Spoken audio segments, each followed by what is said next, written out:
What's going on, guys? Welcome back to another video here on my channel.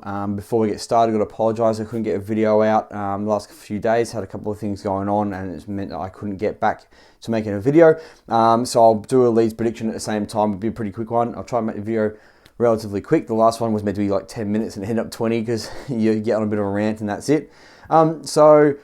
Yeah, if you like, comment, subscribe, that would be fantastic, and we'll get straight into the video. So, first of all, we have Leicester versus Arsenal. I think Arsenal are actually playing better than what a lot of people think. They beat us in the Cup 2-0 the other day.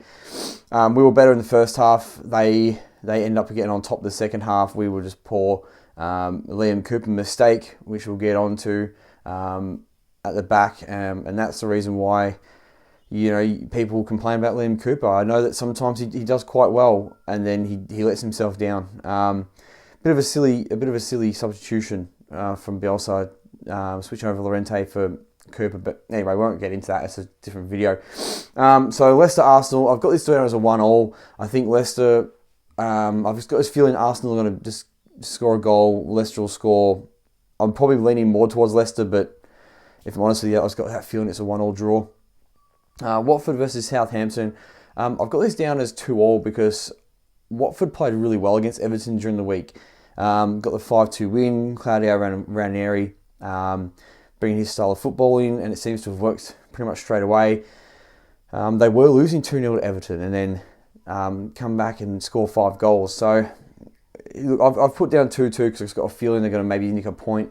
But I still don't think Watford will be there. I think they're going to get relegated still, but time will tell. I don't think Southampton are that good. I think we made them look good. Leeds made them look good the other week. So yeah, 2-2 draw. Liverpool, Brighton. I've got this as 2-1. Mo Salah will continue scoring. He'll equal Jamie Vardy. The big thing is Brighton had a really poor start against Man City, but they won the second half. Or they drew, but they were better the second half.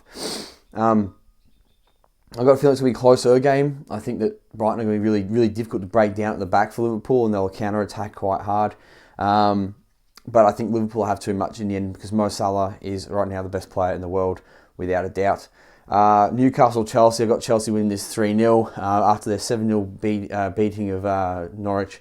I just think they'll pretty much come along and beat Newcastle as well. This could be another 5-0 win for them for Chelsea because Newcastle aren't great. But I've gone 3-0, be a bit more reserved. Hopefully Newcastle put up a bit more of a fight than that, but we'll see. Man City, Crystal Palace, I've got this as a 2-0 win to Man City, just because it's Man City. It's hard to sort of go against them every week unless they're playing another top 4 side. Palace have been pretty good, but I just think Man City have too much for them. Man City are scoring lots of goals, just not, they're not putting 5 or 7 past teams. They're just sort of beating them 2, 3, 4-0. So I think 2-0. I think Palace will be decent enough at the back, but they won't score a goal. Burnley versus Brentford. I got this 2-0 to Brentford because Brentford are in really good form. Burnley obviously not, and I want Burnley no spots below Leeds. So it's a bit of a hoping result as well. But I think Brentford are playing really well at the moment. I think they'll have too much for Burnley. Tottenham versus Manchester United. Man United, I've got down as a 2-1 win against Tottenham. Now, I know that they just lost 5-0 to Liverpool, and it was before the red card as well. They were 4-0 down before the red card. I just think that I just don't rate Tottenham this year as much, and I know that they're playing better than what people said they would, but I just don't think they're that fantastic. And Man United, I think, have more. I think that this is the sort of game they'll pick up for. And Ollie, now his back's against the wall. He's done this multiple times. He'll pick out a result. Watch him go and beat Tottenham now, and everyone will be saying, "Oh, Ollie's at the wheel." And they got Man City afterwards. And watch him. He's done this before. He's beat Man City, and he beat somebody else. I can't remember who it was a few years ago. And when his back was against the wall, so I have a feeling he's going to pick up 3 points here and maintain, stay in the job, which is good for every other fan because we want to see Ollie at the wheel. Villa versus West Ham. I've got this as a 1-1 draw because Villa's a bit up and down at the moment, but I think they've got enough quality to score. I think West Ham, obviously, they're a good side, and they beat Tottenham 1-0 during the week. I think they'll score. I'm probably leaning more towards West Ham win, but I've gone with the draw. I've got that feeling. And Wolves versus Everton. I've got this as a 1-1 draw. Again, I think after we played Wolves, they scored first, and then after 15 minutes, they pretty much started rolling around on the floor, using up that injury time, really trying to make it difficult to make the game, like to play the game for Leeds. And then we were lucky enough to get a penalty in the last minute or in injury time to score, and that's the least that we deserve. We deserved more than that, but that's football sometimes, and a point is better than nothing. But they basically didn't come to play football. They came to get a quick goal and shithouse it for the rest of the game, which is what they did, and almost got away with it.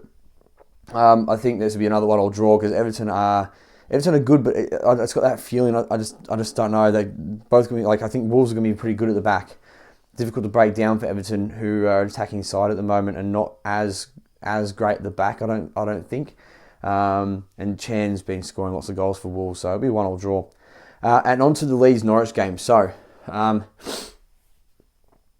what do I think is going to happen here? Okay, so everything points towards Leeds winning, and quite comfortably. I want to say like 3-0, 3-1, but this has got a Leeds loss all over it, or a draw or something stupid like that, where we'll drop points where we should be beating them. I don't know what Leeds side's going to turn up. Is it the Leeds side that played against West Ham and played against Watford that totally demolished them? Is it the Leeds side that turned up against Southampton, who did not come to play football and gave up after we conceded? Even the Wolves game, we were a lot better than Wolves. So I think we're going to have enough. When you look at like Todd Cantwell's fallen out of favour, he would have been the scariest player to play against for them. Rashika and Celios aren't playing much from what I can gather. They're big key signings and they're not getting played. Farker looks like he doesn't know what he's really doing. The centre backs don't fuss me. I like Aarons at the back, the full back Aarons. He's a good player, but except for that, I think he'll go to Rafinha, and Rafinha will tear him apart. So I don't really have there's nothing that scares me about it, and that's the reason why it's so nerve-wracking, because there's nothing to do with that team that scares me. That Norwich team doesn't scare me, and that's why they'll end up picking up a result. And that's what's going to be frustrating, because it will be meltdown mode. If we don't win this game, it will turn into a full-on meltdown for Leeds fans.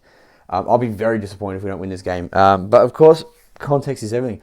We might pump them for 90 minutes and they might get a last-minute goal, and it's one of those things where it's like, how's that happened? So we'll see what happens. But anyway, that's my video. I've made it quite quick for you. I haven't rambled on too much, hopefully. My predicted lineup for Leeds, I'll go through real quickly. So, Melier in goals. I think it'll be Stroik and Llorente at the back, hopefully, because Cooper had a nightmare. But I think he's going to stick with Cooper personally. But I don't. This is what I want. No, actually, it's predicted, isn't it? So yeah, okay. It'd be Llorente and Cooper at the back. Firpo's back apparently, so he'll be at left back. And Shackleton at right back, because he's been playing pretty well there. So Firpo being back will mean Phillips in the midfield, Dallas and it'd be Dallas and Rodrigo in the middle of the park.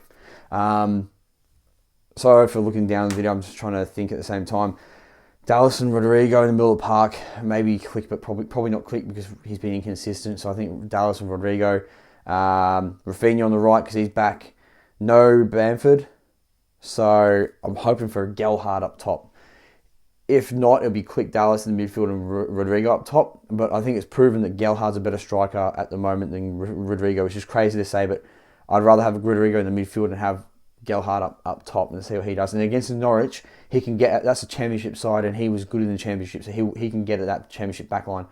And on the left, it will be Dan James because Harrison has been so poor this year. Was really poor against West Ham. Wasn't great against Wolves. And the Harrison we saw last year, which again he was still very inconsistent last year. People forget he was inconsistent, and I don't mind Harrison, but very inconsistent. So that's my predicted lineup. I'm gonna say 3-0 Leeds because I just want a 3-0 at this point. That's why I'm chucking it out there.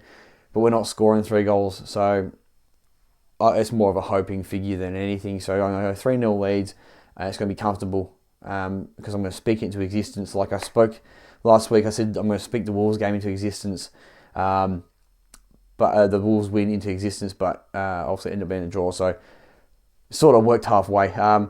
So we'll see what happens in that. We need these 3 points. We really, really, really need these 3 points. And there's a couple of games this week that can go our way. If Southampton beat Watford or vice versa, we'll see who's going to be below us. I think it's better off Watford beating Southampton at this point, so Southampton will be closer to going down. Who else is there? Newcastle, but I think they're going to invest in January. I think everyone knows that. It's not just an I think thing. Burnley got to get beat by Brentford because they're going to be below us, which is crazy because now I'm looking and going, all right, so there's Norwich, Burnley, and Newcastle or Southampton that are worse than us. And Watford, maybe. This is going to be a long year, and fingers crossed we're to stay up. But anyway, thank you very much for watching the video. I really appreciate it. If you could drop a like, comment, and subscribe, that'd be fantastic. New subscribers always welcome. I'm trying to grow the channel. It feels right now it's 2 subscribers come in, one gets one, I lose one. So I just want to keep the consistency and make sure you guys are just subscribing and staying. If you have any feedback, please let me know in the comments. I can't improve if I don't know what I'm improving on and what I'm doing wrong. So again, thank you very much. So I'm a bit nasally. I've got a bit of hay fever. It's springtime in Melbourne, so hay fever's blocking my nose. But I'll see you next time. Thank you very much, and peace.